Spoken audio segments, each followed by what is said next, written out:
5 strange facts about Ghent that will leave you speechless. Imagine a city where the medieval architecture meets modern art, where the streets whisper tales of history and where every corner hides a surprise.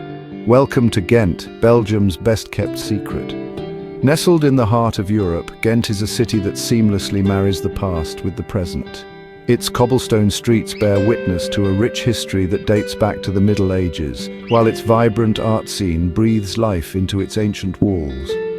Ghent is a city of contrasts, where the old coexists with the new in a beautiful symphony of culture and history. It's a city where the echoes of the past resonate in the bustling life of the present, a place where every corner holds a surprise, waiting to be discovered. But Ghent isn't just your typical European city. It holds secrets that make it stand apart from the rest.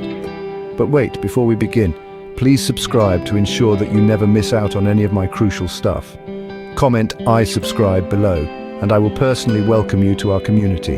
Let's get started.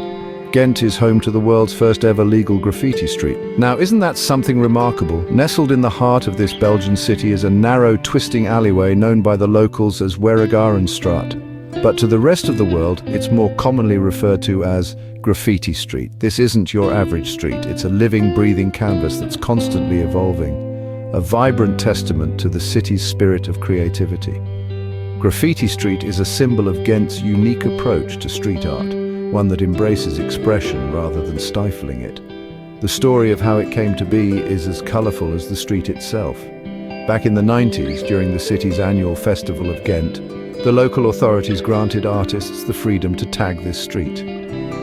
What was once an ordinary alleyway was transformed overnight into an open-air gallery, bursting with life and color. But here's the fascinating part.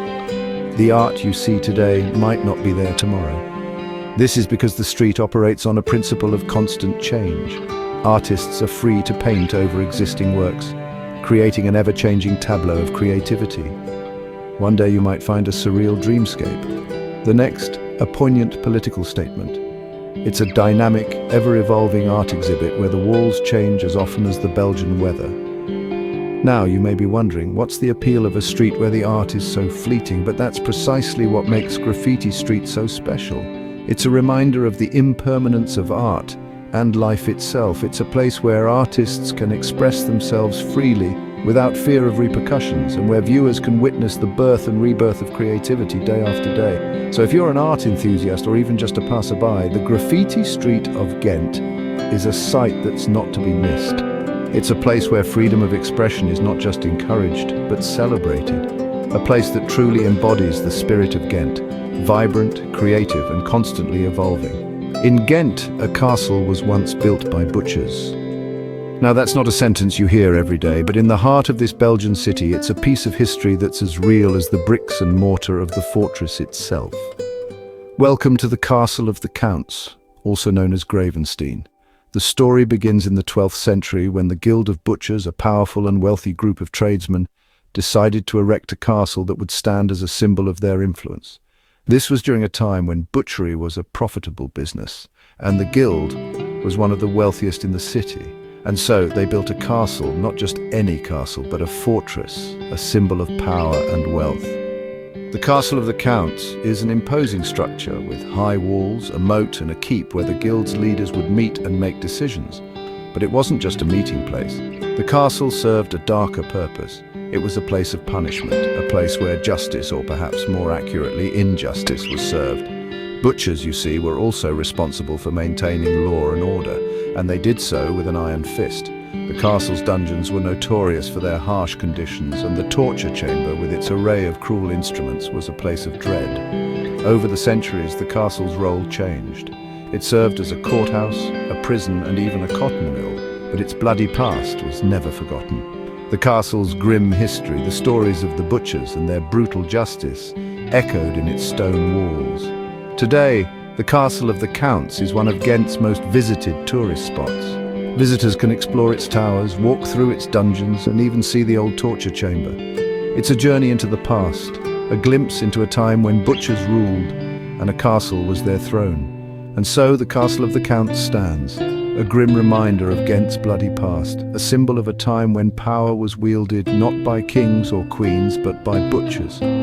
This castle, a grim reminder of Ghent's bloody past, is now one of its most visited tourist spots.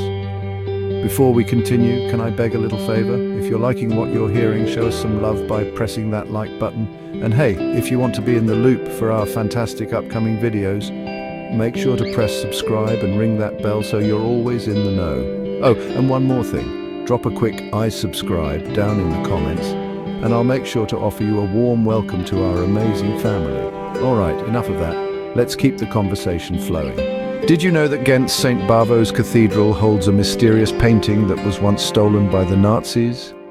Nestled within the breathtaking St. Bavo's Cathedral in Ghent is a painting that has seen more adventure than most of us could ever dream of. This masterpiece, known as The Adoration of the Mystic Lamb, is the work of the Van Eyck brothers, painted in the early 15th century. This remarkable altarpiece, a polyptych to be precise, is composed of 12 panels, each depicting a different biblical scene. The central panel, from which the entire work draws its name, portrays a lamb, symbolic of Christ, being adored by a group of figures. It's a stunning tableau, teeming with detail and rich in symbolism. However, the true mystique of this painting lies not just in its artistic brilliance, but also in its tumultuous history. The adoration of the mystic lamb has been coveted, concealed and contraband, stolen multiple times throughout history, and each theft adds another twist to its already fascinating tale. One of the most infamous thefts occurred during World War II when the Nazis seized the painting. They believed that the adoration of the mystic lamb held within its intricate brushstrokes a map leading to lost Catholic treasures. While the alleged map turned out to be nothing more than a conspiracy theory, the painting's time in the hands of the Nazis only added to its lore. But like a true protagonist of an adventure novel, the adoration of the mystic lamb always finds its way back home. After the war, the painting was recovered from a salt mine in Austria and returned to Ghent. It was a joyful homecoming, a testament to the resilience of art and culture in the face of adversity. So, next time you find yourself wandering through the hallowed halls of St. Bavo's Cathedral, take a moment to admire this extraordinary painting. It's more than just a work of art, it's a survivor, a piece of Ghent's soul, a symbol of the city's enduring spirit. Today it's back in its rightful place, adding one more layer to Ghent's rich tapestry of history. Believe it or not, Ghent was the first city in the world to go vegetarian at least once a week. Yes, you heard that right, the first city in the world. But how did this all come about? Well, let's delve into the fascinating story of Ghent's unique initiative known as Veggie Day. In 2009, the city of Ghent decided to embark on a rather unconventional journey. They encouraged their citizens to go meat-free once a week, every Thursday to be precise. The aim, to promote a healthier lifestyle and to reduce the city's carbon footprint. A noble cause, don't you think? Now you might be wondering, how was this initiative received? Surprisingly well, I must say. Ghentians, as the locals are fondly known, embraced the idea with open arms. Restaurants and schools across the city started offering vegetarian options, and the city council even provided a vegetarian street map.